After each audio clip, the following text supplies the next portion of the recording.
Assalamualaikum warahmatullahi wabarakatuh. Selamat pagi teman-teman. Gimana kabarnya hari ini?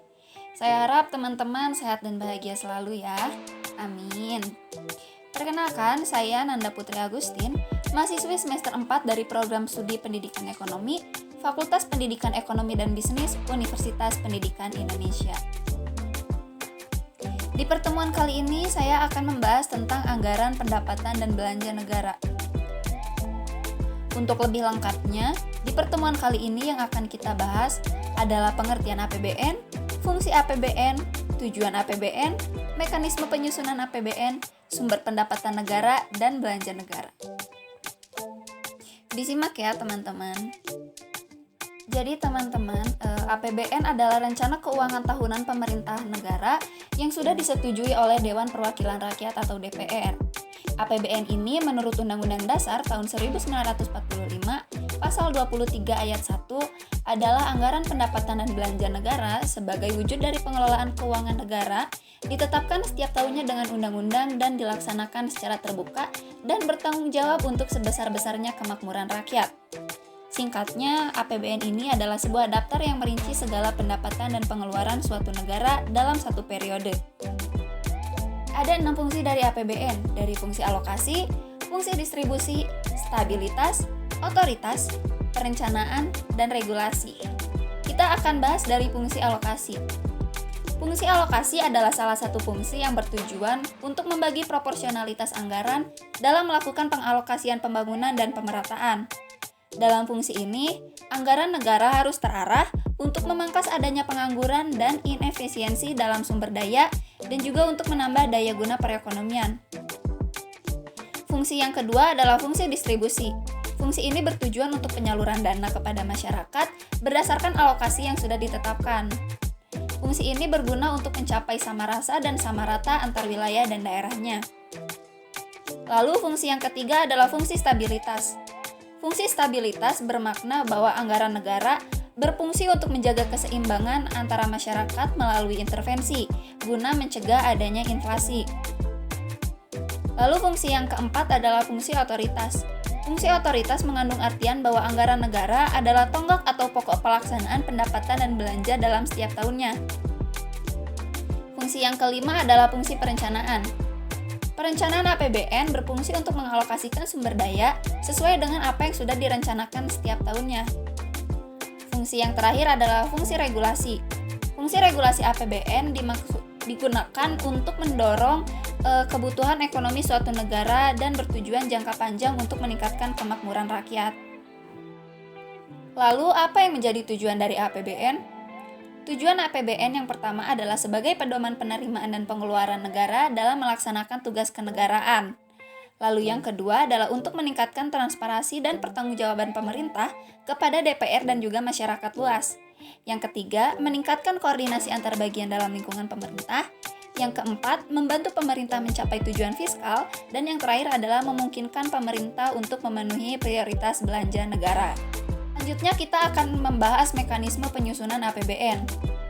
Nah, langkah pertama yang dilakukan pemerintah dalam penyusunan APBN adalah menyusun rencana APBN atau rancangan anggaran pendapatan dan belanja negara atau RAPBN dalam bentuk nota keuangan melalui rapat dengan departemen dan lembaga teknis. Lalu RAPBN ini akan pemerintah ajukan kepada DPR.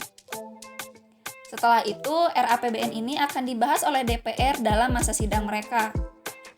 Jika RAPBN ini disetujui oleh DPR, maka namanya akan berganti menjadi APBN dan disahkan dengan undang-undang. Tapi apabila RAPBN ini tidak disetujui, maka pemerintah harus menyusun ulang RAPBN tersebut dengan menggunakan APBN di tahun sebelumnya sebagai gambaran. Nah, APBN ini dilaksanakan dengan diperkuat oleh keputusan Presiden tentang pelaksanaan APBN. Lalu dari mana sumber pendapatan negara yang digunakan untuk memenuhi APBN? Ada 2 sumber pendapatan yang diterima negara. Yang pertama adalah pendapatan dalam negeri. Pendapatan dalam negeri artinya penerimaan yang sumbernya berasal dari kemampuan dalam negeri. Menurut Undang-Undang Republik Indonesia Nomor 17 Tahun 2003 tentang Keuangan Negara, yang termasuk penerimaan dalam negeri ada 2. Yang pertama, penerimaan perpajakan dan penerimaan negara bukan pajak. Penerimaan perpajakan adalah semua penerimaan yang terdiri atas pajak dalam negeri dan pajak perdagangan internasional. Pajak dalam negeri adalah semua penerimaan negara yang berasal dari pajak penghasilan, pajak pertambahan nilai barang dan jasa, pajak penjualan atas barang mewah, pajak bumi dan bangunan, bea perolehan hak atas tanah dan bangunan, cukai dan pajak lainnya. Sedangkan pajak perdagangan internasional adalah semua penerimaan negara yang berasal dari bea masuk dan pajak atau pungutan ekspor. Lalu penerimaan negara bukan pajak adalah semua penerimaan yang diterima oleh negara dalam bentuk penerimaan dari sumber daya alam, bagian pemerintah atas laba badan usaha milik negara, serta penerimaan negara bukan pajak lainnya.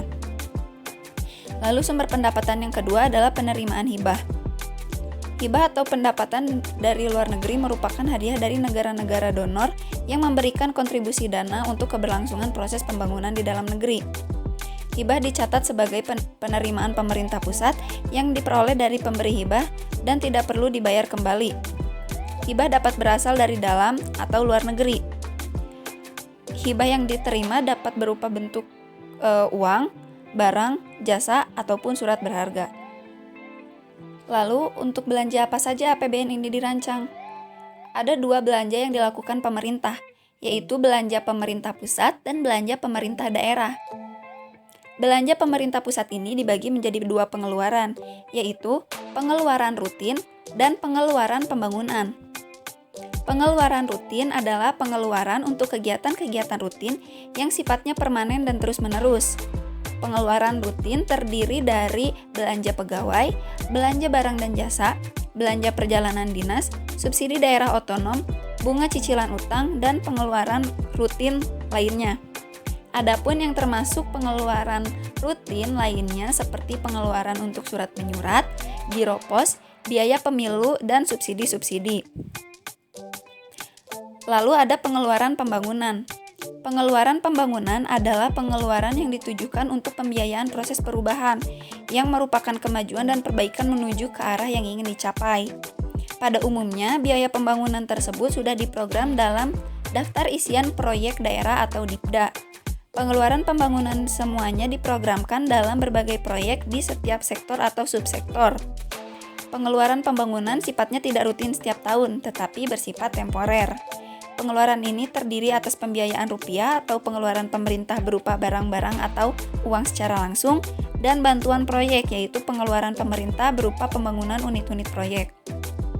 Lalu belanja negara yang selanjutnya adalah belanja pemerintah daerah, yang terdiri dari dana perimbangan dan dana otonomi khusus. Dana perimbangan adalah alokasi dana pengeluaran pemerintah pusat yang disesuaikan dengan kebutuhan. Dana perimbangan pemerintah ini meliputi, yang pertama ada dana bagi hasil yang meliputi bagian daerah dari penerimaan pajak bumi dan bangunan atau PBB. Lalu ada dana alokasi khusus, yaitu bantuan umum yang digunakan sesuai dengan prioritas pembangunan daerah batas, arahan pemerintah pusat, dan dana alokasi khusus atau DAK, yaitu bantuan khusus yang digunakan dalam kegiatan pembangunan dengan sasaran sesuai dengan ketetapan pemerintah pusat. Sementara dana otonomi khusus adalah dana yang dialokasikan untuk membiayai pelaksanaan otonomi khusus suatu daerah.